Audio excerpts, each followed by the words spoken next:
my name is Mia Parma. I'm the Chief of Staff of Hope Group of Companies, and today I'll be talking about my conscious food journey and all the glorious mess and lessons along the way. So, the first is taking things slow and steady. So, when I decided to take the time to develop the discipline to be more conscious about my food choices, I was overwhelmed by the sheer amount of options available in the grocery store, online, and even research. I had done a good amount of research prior to making moves towards being more conscious of my food choices, but I wasn't prepared to filter through all these options available to me.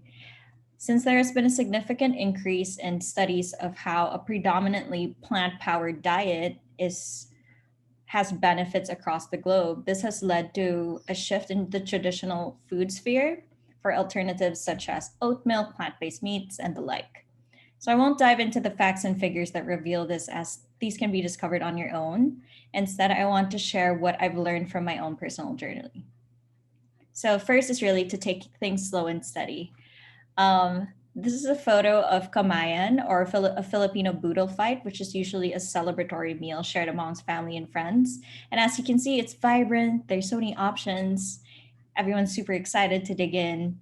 And I feel like a lot of people who think that shifting towards a more plant-centric diet rids you of the options that you're used to. It actually opens you up to exploring so many other things that you wouldn't have considered otherwise. So I decided that instead of trying a little bit of everything from different brands, I chose to cut out one food item from my usual list, and that food item was beef. So for a week, I avoided burgers, steak, one of my favorite Filipino meals, which is nilagang baka, spaghetti, etc. Everything with beef for a week. And then the next week, I did the same. And then I noticed that it wasn't long before I wouldn't even crave the taste of beef. And I could say that I successfully crossed it off my list of food items that I wanted to shed from my diet. So after beef, I moved on to pork, which was a similar journey. And then I moved on to chicken, which was third on my list, which is significantly more difficult since there's a lot of emotional ties with chicken, since I have like a lot of stories and moments and childhood memories that are linked to chicken. So it was significantly harder to remove from my diet. So I have two nephews and they love chicken fingers, they love pizza, and they usually come up to me and ask to like taste their pizza or taste whatever they're eating. And at first I would feel bad because I would say, no, it's okay, I don't want any. And I could see that they'd be disappointed that I didn't even just take a bite or like consider taking a bite. So instead of saying no to them all the time, I decided that, one bite doesn't necessarily erase all the progress that you've made. And even if I knew the environmental impact, the amount of work that it took for that chicken to get to that plate, I kind of prayed. I weighed in my pros and cons, and I didn't want to disappoint my nephew, so I decided to take a bite. And at first, I really beat myself up about it, but then I realized that I shouldn't, since like I was still very conscious, and I put that consciousness and knowledge into action most days, and I didn't want to beat myself up because of that one significant thing. So going back to this, start with one food item and do what it takes to make it last. So proud to say that I haven't had beef since consciously deciding to slash it out from my food list. Next is to know what's available. So two key things here would be to know who your food producers are. So it might be farmers or small store owners, groceries, wet markets, open markets, weekend markets, etc. And second would be know what's locally available in your country or whatever area you're from.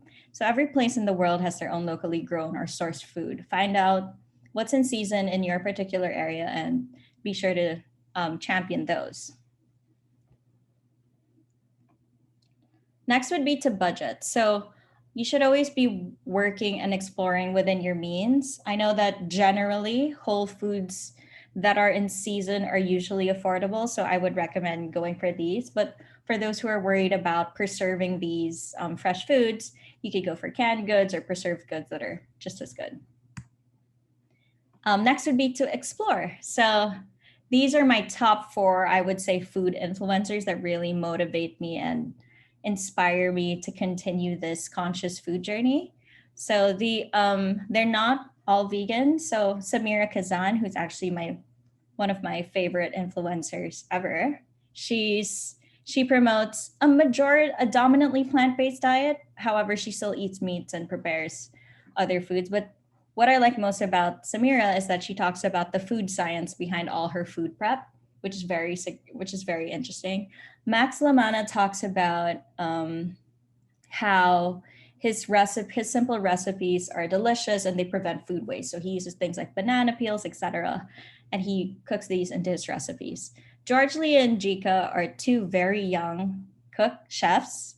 They're both Asian and they're awesome. You should go check them out. So these are my four, I would say, top go-to food influencers.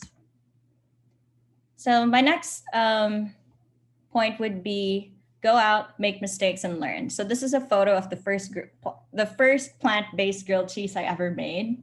And as you can see, 3 out of 4 of them are burnt significantly. And whoops, oh well. So it doesn't really matter if you burn it, break it, overcook it, undercook it, drop it, dry it. It's too dry, it's too salty, it's too sweet. It's okay. I think as long as you keep trying to improve a little bit every day, you're well on your way to being more conscious and more skilled in the kitchen.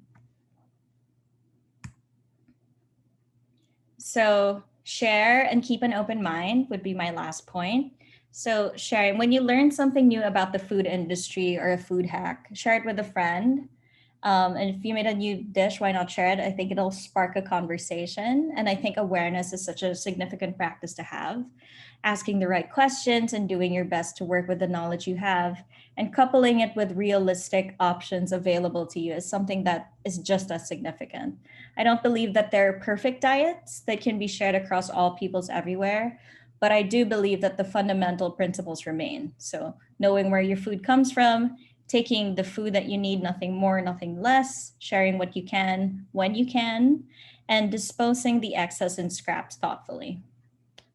So, okay, next would be to study. So food science is the backbone of explosive food discoveries and food principles. So read up and discover more about this. Try and try again. Sometimes you won't even get the recipe on your 10th try, but maybe you'll discover an alternative way of cooking with the same ingredients, or maybe even growing your own food. So don't give up.